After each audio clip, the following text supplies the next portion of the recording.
Nze Walukagga Mathias. Abaana bano ba Sona Beni Mbazira Tone bali balezi bange abaana nze nzisendwanagana nabo. Alali abokiro. Abaana batoba okwerwanako. Batuka okuziba kalina nange sigirinako ge mazima. Mwana mutabani wange nasoko gizimba. Kigambibwa Kamoga wakona yivinga yukona yivudi wingi namwayo. Chibinyonyo tugenda kukolako mu nkola zonna ezisoboka okulaba ng'ofuna emitawaana naye nga tujja kuyita mu mayembe mu misambwa mu lubaale mu mizimu n'ewa Katonda.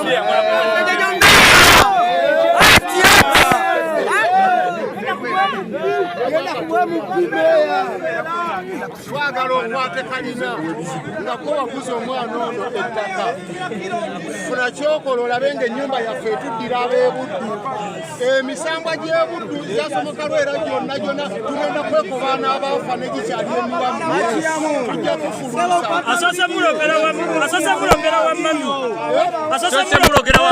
tugenda kukulopera wa mami mukyala Kayondo tulina mukamera yange singa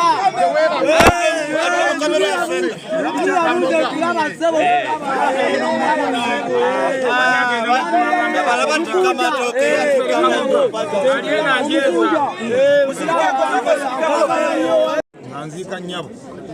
badde ku keesi ya Nyabo ne mugamba nti Nyabo nkimanyi ogenda mu ggulu naye nga tonnanywadde kakyayi nga wakatuukaako ke bagabanga mwakayingirawo wali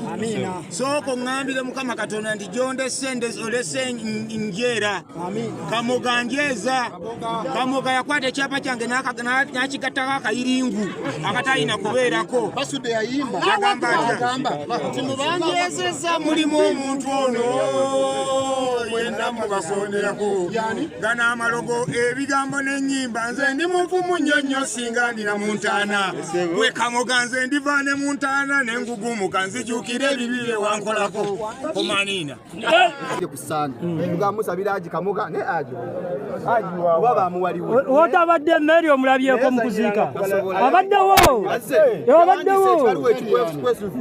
bamuyiriza ne bamutwala babawusa abantu badde bayinza omuganya okubeerawo tugamwe sana Haji Kamoga katumale makutano kusande ate lwanca janja pazo yongerako nafa ekyegeza abakazi niyo benda kulolavu webalumanga mu bba nedda ssebo ate kati abasajja tugenda kwekobaana buli mukazi yenna ng'olowooza okubba omusajja ng'okozesa obukujjukujju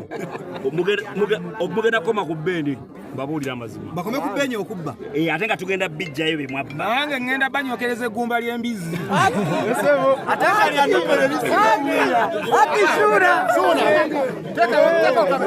tekawo kamera gwe ompa obuyinza nkuba oluyimba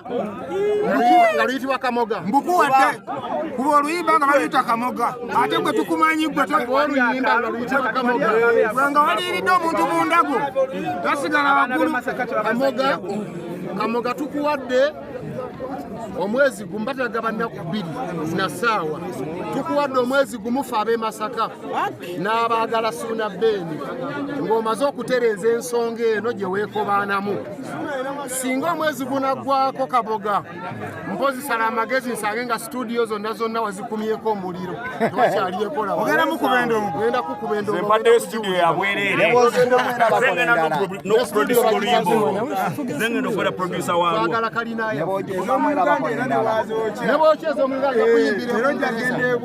njagenda ebungereza twagala kalina naye ogambye okuyimba oluyimba lwe bayita Kamoga togenda twaliramu bakamoga bonna oyo anajja ku Kamoga njagattako erinnya oyo anajja nga nationality esoma Kamoga neddaali n'agattako ajja kubeera nga akulifayinga nga kwegamba nga akkirizibwa kumpa waabira ku luno agenda alaba nti abantu b'e Masaka tisibangu ajja kutegeera lwaki embwa ebigula byoya obubbi si mulimu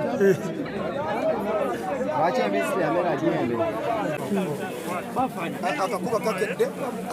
obudde bwe tugenda mubuyise nako olw'omukwano mungi abantu kulagasuula bbeeni okuba nga tuteekayo mukadde waffe maama wa Ssuuna Bbeeni mukyala Kayondo era tusaba Mukama mumuzimirembe afudde mani mukyala afudde emyaka gy'abakozi nga gitebereza nga bumugumu mukyala yes tusaba Mukama we bwagumuzimirembe